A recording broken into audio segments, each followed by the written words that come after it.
Hey everyone, this is Randy. Welcome to this edition of E3 Minutes for Life. I am at the Ferrari Museum, which is very near the Ferrari main manufacturing plant in Maranello, Italy. And we have just toured this plant to see the history of the car brand Ferrari.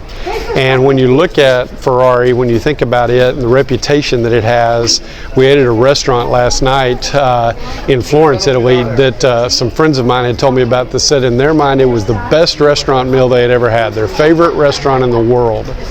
And so I began to think about, how do we get started with that kind of reputation?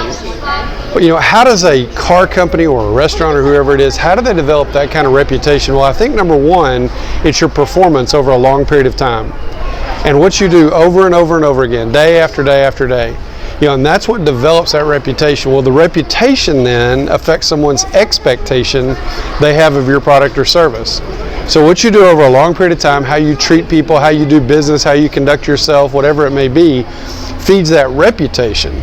And that gives people an expectation of what they have when they go to use that. So my expectation last night was that it was going to be a great meal. My expectation here was that this was going to be more than just a typical tour of a factory, because this is a car brand that has set itself aside over the last 70, 80 years as just a phenomenal work of engineering and mechanics.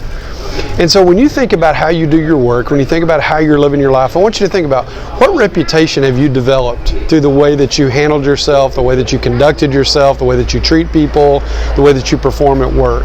What expectation do people have of you? If you've got an expectation that people are wanting you to meet, expecting you to meet, then you've either got to meet that expectation regularly or you've got to manage that expectation. You've got to let them know, hey, there's going to be something that came between me and meeting your expectation this time, so that you develop a level of satisfaction that's going to want to make people come back and do business with you again and tell other people about you. So I hope that as you compare yourself, maybe not to Ferrari or the greatest restaurant in the world, but when you look at how you do your job, you've got an opportunity to affect the world that's immediately around you. Whatever industry you're in, whatever your family situation, whatever your current life situation, you can do that through the way that you perform every single day. Hope this has been encouraging to you. From Italy, this is Randy. Thanks for joining us for this edition of E3 Minutes for Life, and we'll see you next time.